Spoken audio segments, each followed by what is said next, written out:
안녕하세요. 티자예프입니다. 네, 오늘 저희 아침에 라이브 방송을 진행을 했는데, 저희 좀 문제가 있었어가지고, 마이크도 그렇고, 뭐 화면에 문제가 있어가지고, 지금 녹화 방송으로 찾아뵙습니다.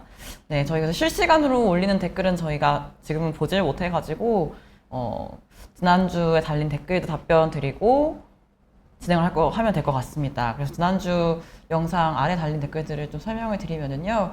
제임스 리 님께서 본방 사수는 못하지만 점심시간을 이용해서 자주 보고 있습니다. 늘 좋은 콘텐츠 감사합니다. 남겨주셨습니다.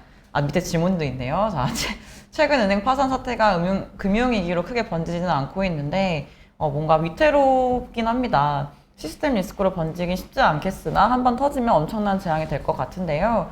위기 사전 인지와 선제 대응을 위해 혹시 관심 가져볼 만한 지표가 있다면 네, 소개 부탁드립니다. 라고 댓글 남겨주셨는데요. 우선은 이 댓글에 답변을 드리자면 이런 지표가 있냐 없냐 그 여부만 따지면은 사실은 없는 것 같다라는 답변을 드리고 있어요. 이런 지표가 있다면은 그러니까 모두가 다 대응을 할 수가 있겠죠. 이 지표를 보고 조만간 뭐 금융위기나 뭐 시스템 리스크가 터지겠구나 뭐 위기가 오겠구나라는 것들을 이렇게 뭔가 인지를 할 수 있는 지표가 있다면은 다 대응을 할 수 있을 텐데 그렇지 못한 상황들이라 생각을 해보시면은 이렇게 정말 그런 지표는 없는 것 같다라 생각이 듭니다. 다만 뭐 사람들이 많이 이제 금융 위기나 이럴 때가 오면은 뭐 금융 스트레스 지수, 파이낸셜 스트레스 인덱스 이런 것들을 많이 보는데요. 이거는 주간으로 업데이트가 되는 지표라서 그래도 시가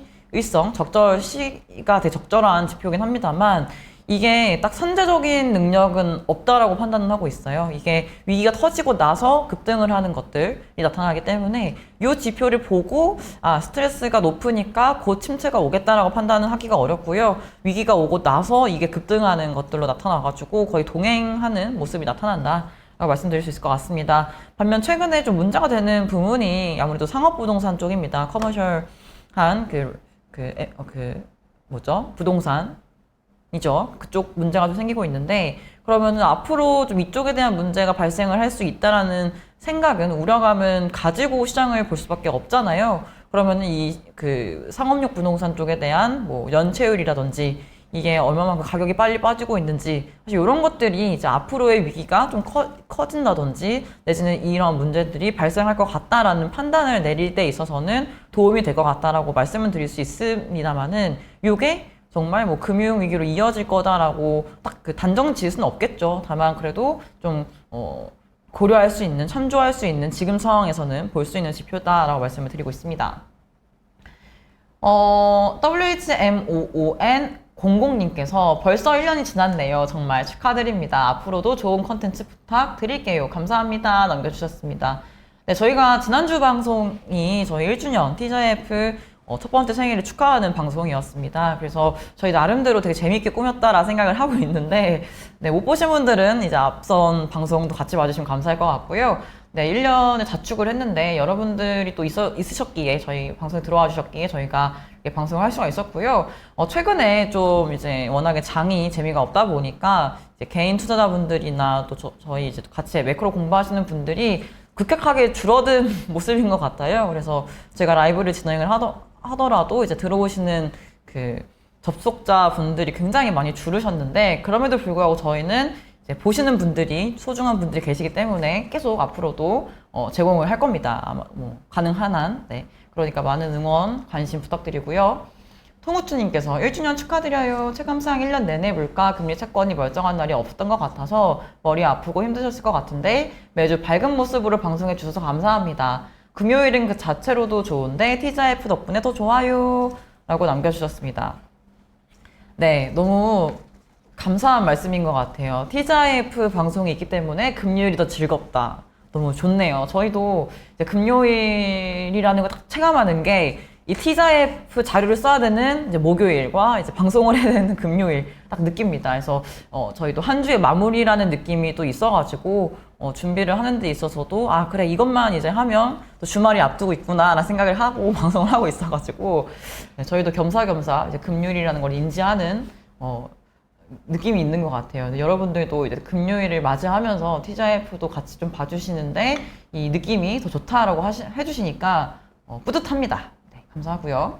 WHMON00님께서 상업용 부동산이 문제가 되면 연준은 어떤 조치를 할까요? 국채처럼 맡기고 돈을 빌려줄 것 같지는 않은데 라고 해주셨어요.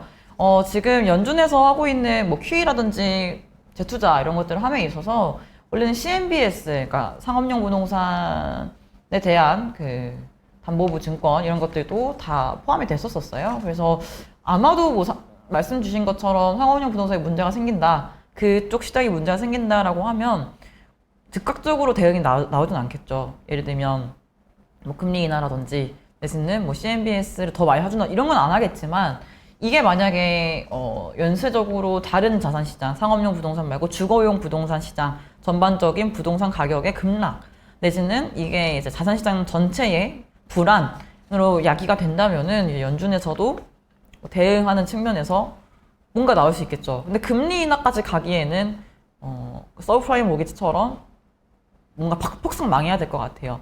그게 아니라 이제 상업용 부동산에 국한된 문제만 발생을 한다라고 하면 사실상은 연준이 큰 이 매크로한 그 측면에서의 정책을 바꿀 것 같아 보이진 않는다라는 생각을 하고 있습니다.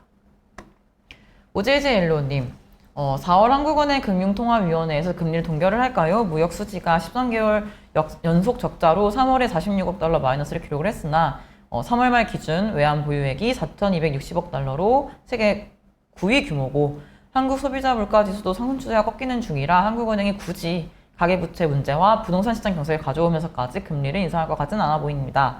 만약 미국 연준이 5월 FOMC에서 마지막 금리 인상을 한다면 한국은행이 4월 금융통화위원회에서 금리를 동결하는 게 금리 인상의 사이클의 끝이라고 볼 수 있을까요? 라고 질문 남겨주셨습니다. 네, 다음 주 이제 금통위가 화요일에 예정이 되어 있습니다. 대부분 위원님들이 전망을 하듯이 저 역시도 이제 금리 동결을 전망을 하고 있고요. 아무래도 금리를 동결하는 큰 이유는 저는 두 가지다라 말씀을 드려요.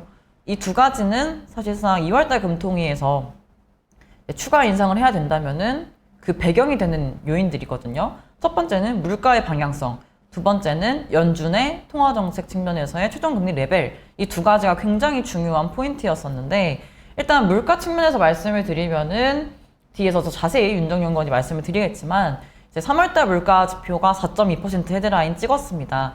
한국은행의 물가 전망 경로를 제가 여러 번 말씀드렸지만 한 번 더 말씀을 드리면은 2월달 물가 수치가 5% 내외, 3월달 물가 수치가 4%대, 연말 수치가 3%대 초반을 전망을 하고 있는 게 이제 대략적인 한국은행의 물가 전망 경로예요. 그러니까 물가 측면에서는 거의 상반기에 높았다가 하반기에 안정이 되는 흐름들을 전망을 하고 있는데 2월달 숫자가 4.8%로 5%를 하회를 했고요. 그다음에 3월달 수치가 4.2%로 생각보다 빠르게 좀 둔화가 되는 모습이 나타났습니다. 당연히 에너지 쪽, 교통 부분 쪽에 물가가 마이너스로 돌아서면서 물가가 굉장히 빠르게 안정이 됐는데요.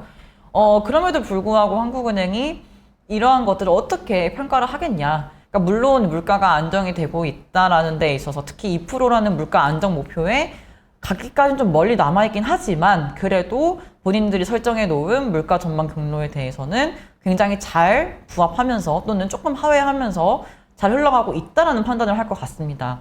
그렇기 때문에 4월달 금통위에서는 지금까지 확인된 물가 지표가 자신들의 전망에 부합하는 수준 또는 아까 말씀드렸던 것처럼 소폭 하회하는 수준으로 나오고 있기 때문에 물가 때문에, 물가에 대한 우려 때문에 금리를 인상해야 되는 일은 없을 것 같다라는 말씀을 드리고 있고요. 두 번째, 연준에 대해서도 말씀을 드리면은 2월달 금통위 때만 해도요.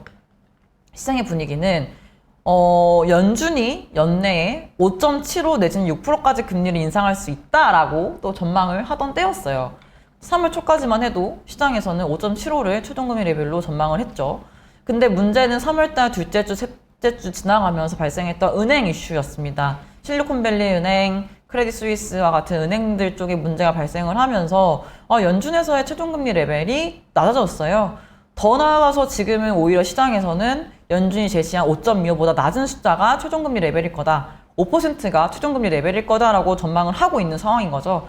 그만큼 2월달 금통위 때보다는 분위기가 굉장히 상반된 상황이다. 2월달 금통위 때만 해도 연준이 5.5 이상으로 5.75까지도 금리를 인상을 할 거다라고 봤던 반면에 현재는 5%까지가 마지막일 것이다. 3월달 FOMC에서의 인상이 마지막일 것이다라는 전망이 굉장히 우세하기 때문에 이제 4월달 금통위에서는 그 당시에 생겼던 연준의 최종금리 레벨의 상향 조정에 대한 우려감이 굉장히 일축이 된 거죠. 이 두 가지가 굉장히 중요했던 포인트였는데 굉장히 빠르게 부지부식간에 해소가 되면서 생각보다 빠르게 해소가 되면서 4월달 금통위에서는 금리를 동결할 가능성이 굉장히 높아졌다라 말씀을 드리고 있고요. 이제 5월달에도 금통위가 있습니다. 4월, 5월에 있고 6월달에 금통위가 없는데 5월달에도 금리를 동결할 수밖에 없는 이유를 먼저 좀 말씀을 드리면은 한국은행의 경제 전망을 좀 보시면 될 것 같아요. 경제 전망이 상반기에 경기가 좀 부진했다가 소비라든지 투자가 부진했다가 하반기에 IT 경기 회복, 수출의 회복, 중국의 리오프닝 등등등을 바탕으로 해서 경기가 회복되는 흐름을 전망을 하고 있습니다. 상반기 중으로 경기가 둔화가 됐다가 이제 하반기 중으로 턴어라운드 하는 것들을 전망을 하고 있다는 얘기죠. 그럼 당연히 지금의 금리 레벨 자체가 물가를 굉장히 안정적으로 경로대로 전망하는 대로 떨어뜨리고 있는 상황에서 연준의 최종 금리 레벨도 낮아진 상황에서 상반기 중으로 경기가 부진할 것이다라고 전망을 하고 있는 상황이기 때문에 2분기 중으로 진행되는 금통위에서는 금리를 동결할 가능성이 굉장히 높다라고 말씀을 드리는 거죠. 연말까지도 그럼 어떻게 될 거냐? 저는 개인적으로 연내 쭉 동결을 할 것 같다라고 말씀을 드리는 이유는 일단 그 전제가 있어요. 전제는 연준에서 금리를 동결을 쭉 한다. 5%나 5.6% 레벨로 쭉 연내 간다라는 게 가정이 되어 있는 상태에서 한국은행의 전망도 이제 들어맞는다라고 했을 때 한국은행이 하반기 경기가 회복되는 흐름을 전망하고 있기 때문에 그리고 더 나아가서 물가의 방향성도 연말에 3% 초반대잖아요. 그리고 하반기 중으로 조금 물가의 상방 리스크로 작용할 수 있는 부분들이 첫 번째로는 공공요금 인상이 계획이 되어 있고 뭐 가스요금, 전기요금 인상이 좀 남아있고 뭐 교통비 인상도 있고요. 교통요금요.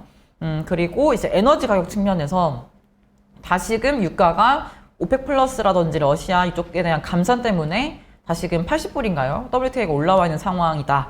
생각보다 조금 유가가 다시금 올라온 상황이다. 그리고 중국 경제 리오프닝의 강도, 중국의 경제 회복이 글로벌 원자재 가격들을 어떻게 할 건지에 대한 불확실성이 있죠. 네, 이런 것들 고려했을 때 물가에 대해서도 우리나라 측면에서는 이제 그 공공요금 쪽에 대한 물가 기여도, 상승 기여도, 그리고 개인 서비스 쪽에 대한 기여도가 상당 부분 물가의 하락을 방해하는 요인을 작용할 수 있을 것이다라고 생각을 하고 있어요. 그러면은 하반기에 물가가 뭐 빠지긴 빠지겠지만 이제 3분기, 4분기 가면 갈수록 더디게 빠지는 상황들이 오는 상황에서 경기가 이제 하반기에 회복되는 흐름이 나타난다. 한국은행 전망대로 나타난다라고 하면 경기 펀더멘탈은 이제 금리 인하하지 않아도 되는 상황이 올 수 있다라고 말씀드리고 있는 거죠. 다만 그 전제는 아까 말씀드렸던 것처럼 연준에서 금리를 인하하지 않는다. 12월 FOMC 의사록에서도 그랬고 2월달 FOMC와 3월달 FOMC 기자회견에서도 연준은 베이스라인에서의 전망 경로에서는 연내 금리 인하는 가정하고 있지 않다라고 얘기를 하고 있는 것처럼요. 그 얘기를 지켜준다면 한국은행도 사실은 먼저 지금 상황에서는 뭐 굳이 움직일 필요가 없다라는 생각을 또 하고 있습니다. 그리고 지금 이제 만약에 3월달 인상이 마지막이 아니라 이제 5월달 FOMC에서 금리가 추가적으로 인상이 되면요.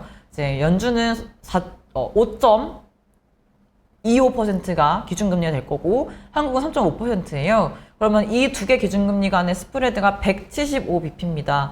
근데 저희가 이제 한 번도 경험을 해보지 못했던 수준이기 때문에 일시적으로는 이제 5월달 FOMC를 앞두고 달러 인덱스가 조금 다시금 강세가 갈 수 있는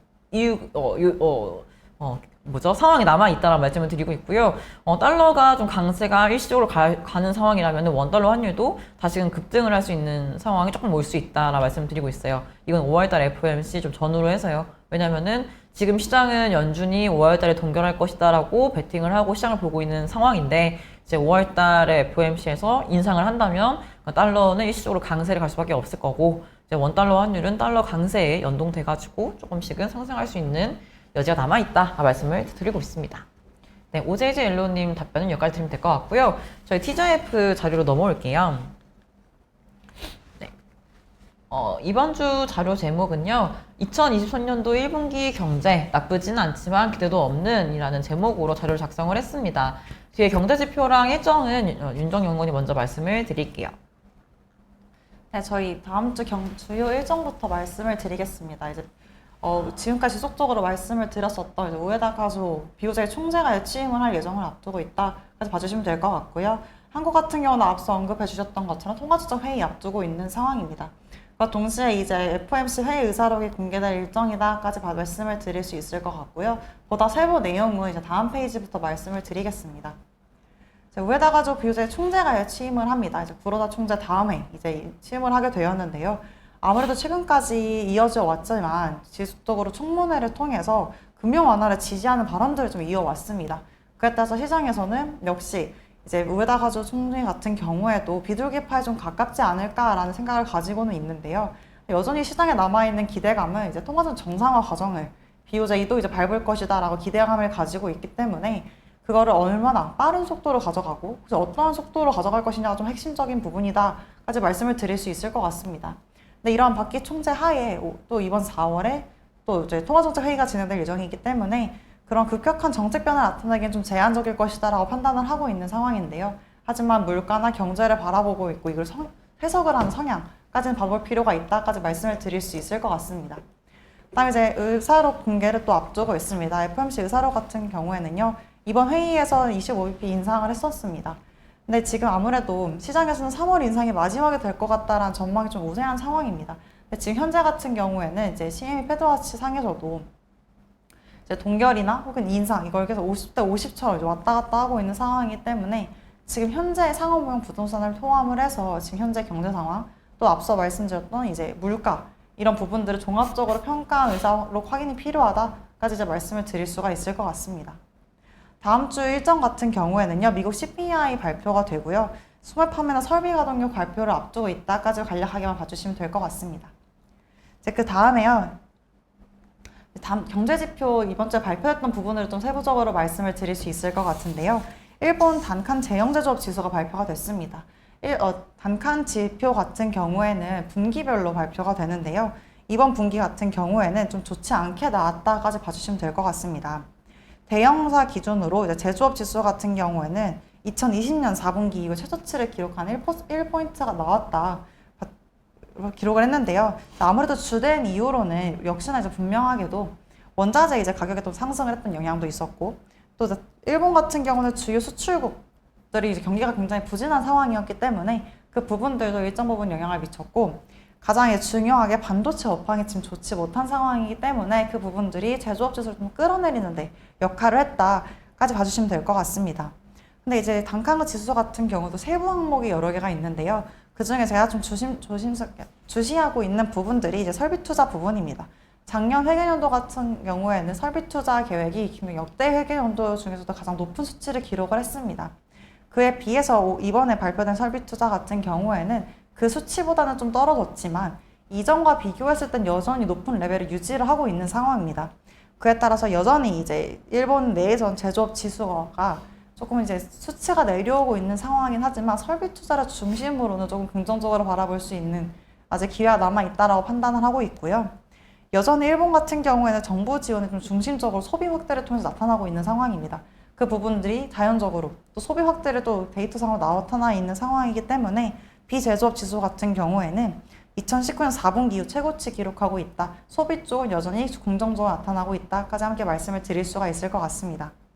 그 다음에 미국 ISM 제조업 지수가 또 발표가 됐습니다. 이전치와 예상치를 모두 하회하면서 시장에 굉장히 큰 주목을 받았었는데요.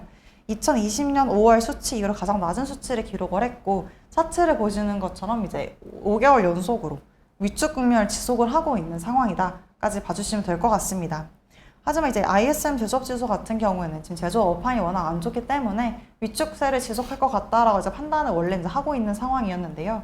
이번 ISM 제조업 지수 같은 경우에는 조금 주목을 받았던 이유가 옆에 나와 있지만 2009년 4월 이후 처음으로 모든 세부 항목이 위축 국면에 진입을 했습니다. 그 세부 항목 중에서도 조금 더 중심적으로 봐야 될 부분은 크게 두 가지로 이제 말씀을 드리고 있는데요. 먼저 이제 고용이랑 신규 주문입니다. 고용 같은 경우에도 이제 또 크게 하락을 했고, 신규 주문도 역시도 이제 큰 폭의 하회를 하면서 아무래도 제조사들 입장에서 낮은 경기 회복 기대감을 점점 이제 반영을 하고 있고, 그에 따라서 비용 문제 확대도 또 여전히 남아있기 때문에 그 부분들이 큰 폭으로 이제 고용이랑 신규 주문 측면에 나타나고 있다까지 봐주시면 될 것 같습니다. 그 다음에 저희 한국 CPI 같은 경우에는요, 자료로 이제 또 세부적으로 말씀을 드릴 수 있을 것 같습니다. 그래서 말씀드렸다시피 CPI 같은 경우에는 전년 동기 대비 4.2%로 발표가 됐습니다. 1년 만에 최저치를 기록했다라는 것을 의미가 있다라 봐주시면 될 것 같은데요. 이제 하락을 했던 주된 동인으로는 어떤 것이 있냐고 봤을 때는 에너지 가격에 따른 역기저 효과라고 말씀을 드리고 있습니다. 석유료 가격 같은 경우에도 굉장히 큰 폭으로 하락을 했고요. 그에 따라서 공업제품 가격까지 굉장히 큰 폭으로 하락을 하면서 상품 가격 전반적으로 끌어내리는 효과가 있었다까지 봐주시면 될 것 같은데요. 하지만 그 하락세를 좀 제한하는 부분이 있었습니다. 다음 페이지에 좀 차트로 좀 보여드릴 수가 있을 것 같은데요. 세부 항목 물가 상승률 비교하는 차트를 봐주시면 그 부분, 전기, 가스, 수도 부분들 여전히 견고한 성장 유지하고 있다까지 봐주시면 될 것 같고요. 그 다음에 조금 주목해서 볼 부분이 농축수산물도 여전히 좀 상승세로 확대한 부분을 좀 확인할 수가 있습니다. 그에 따라서 옆에 나와 있는 차트처럼 신선식품이 굉장히 큰 폭으로 상승을 하는 모습을 확인할 수가 있기 때문에 이 부분들 때문에 상품 가격의 하락이 조금 제한되는 모습을 나오면서 4.2%까지 하락을 한 모습이다까지 봐주시면 될 것 같습니다. 근데 이번 소비자 물가 지수에서요, 조금 더 좀 주목해 봐야 될 부분은 서비스에 있다라고 말씀을 드리고 있습니다. 서비스 부문 같은 경우에는요, 3.8% 상승세를 좀 지속을 했습니다. 똑같은 수치가 나왔는데 그 부분들은 여전히 이제 그 부분들의 이유가 어디 있냐라고 판단을 했을 때는 아무래도 이제 공공부문 인상이 공공요금 인상이 있었기 때문에 그 부분들에 따른 서비스 물가 측면의 상방 압력을 가지고 있었다까지 봐주시면 될 것 같은데요. 결국에는 이게 의미하고자 하는 거는 물가 상승의 압력이 수요 측 물가 상방 압력이 여전히 유효하다까지 이제 말씀을 드릴 수가 있을 것 같습니다. 그에 따라서 이제 근원 물가가 여전히 높은 상승세를 유지를 하고 있었던 부분이 있다 봐주시면 될 것 같은데요. 이에 따라서 지금 헤드라인 물가 상승률이 이제 코어보다 낮게 되는 이제 전환이 된 상황입니다. 그래서 이런 부분들이 조금 더 한동안 유지가 될 것 같다라 판단을 하고 있고요. 아무래도 이제 향후 같은 경우에는 올해 같은 경우는 물가가 계속 기획수정부나 이제 한국은행이 지속적으로 언급을 하듯이 물가 상승률이 계속 나타질 것 같다, 이런 기대감을 가지고 있다라고 판단을 하고 있지만 아무래도 앞서 말씀드렸던 것처럼 서비스 쪽 상방 압력이 여전히 유효하고 향후 예정된 좀 공공요금 인상을 또 이제 앞두고 있는 상황이기 때문에 그에 따라서 근원 물가 하락은 조금 더 제한적으로 나타날 것 같다라고 보고 있어서 이런 흐름들이 좀 지속될 것 같다라고 봐주시면 될 것 같습니다. 그 다음 저희 다시 TGIF로 돌아와서요.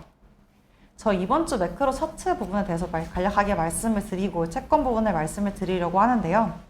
저 이번에 가지고 온 차트 부분은 현재까지의 상황, 즉 이번에 이제 분기가 끝났기 때문에 분기에 대한 평가를 가지고 왔다까지 봐주시면 될 것 같습니다. 이번 1월부터 3월까지 분기를 어떻게 판단을 할 수 있느냐, 어떻게 정의를 내릴 수 있느냐라고 봤을 때는 예상보다 나쁘지 않았다라고 이제 판단을 내리고 있습니다. 그 부분들이 이제 어떻게 설명을 해드릴 수 있느냐라고 봤을 때는 보통 저희가 이제 경기 침체에 대해서 굉장히 많은 논의를 하고 있었는데 지금 경기 침체라는 단어보다는 조금 둔화, 그리고 그 둔화의 정도가 어느 정도까지냐에 대해서 고민을 시작했다까지 말씀을 드릴 수 있을 것 같습니다. 첫 번째 차트를 봐주시면요, 그에 대한 이제 고민을 좀 담고 있는데요. ISM 지수, 앞서 말씀드렸던 부분들처럼 이미 안 좋게 나올 걸 이미 예상을 하고 있었습니다. 근데도 조금 소폭 더 안 좋게 나온 상황이었고, 근데 오히려 조금 더 집중해봐야 될 부분이 비제조업 지수입니다.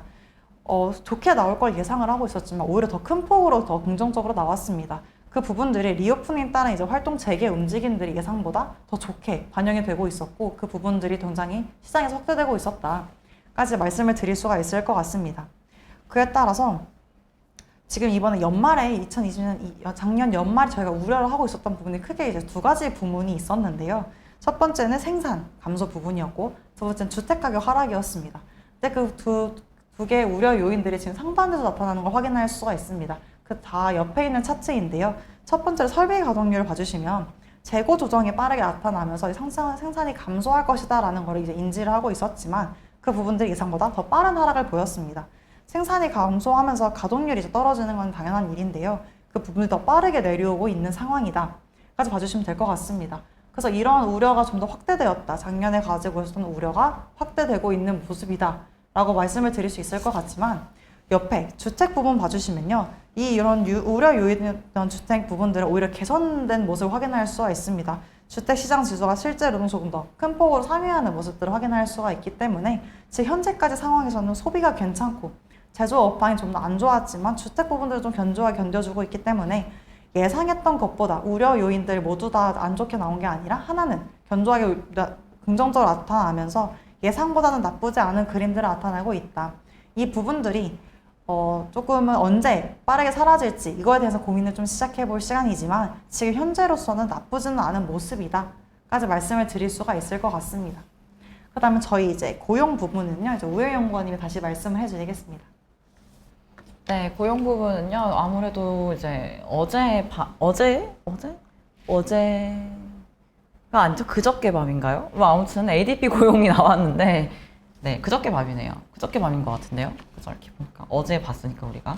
네, 그저께 밤에 ADP가 나왔는데 이제 시장 컨센 대비해서 조금은 하회를 했어요. 원래 3월달 ADP 비농업 고용자 수가 전월 대비해서 한 21만 명 증가하겠구나라는 전망을 했었는데 시장에서는 블룸버그 기준으로요. 실제로 14만 5천 명이 증가를 했습니다.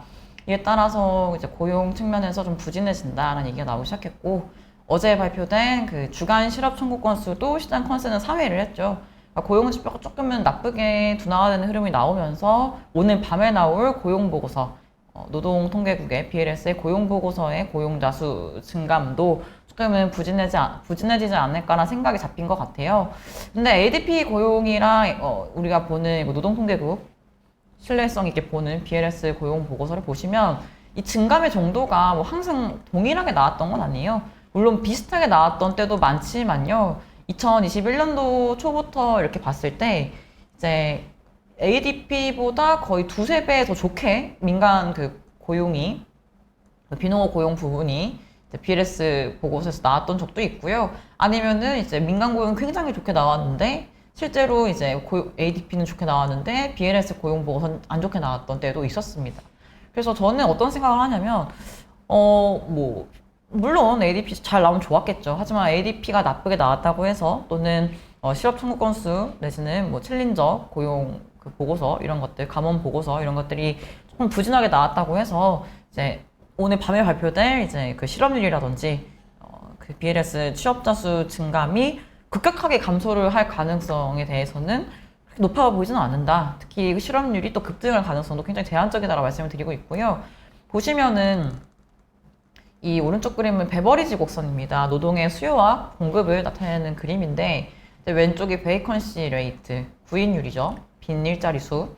그다음에 오른쪽이 실업률이에요. 그래서 이거는 이렇게 우하향하는 그림을 그리는 게 일반적입니다. 다시 말하면 노동의 수요가 낮아지면 구인율이 떨어지는 거고요. 구인율이 떨어지면 실업률이 올라가는 걸로 전개가 되는데 지난 과거 때부터 쭉 흐름을 보시면 제가 항상 이거 업데이트 해드리는 그래프예요. 보시면은 과거에 2001년도, 2007년도 때랑 지금의 코로나19 이후의 그림 베버리지 곡선이랑은 굉장히 차이가 커요.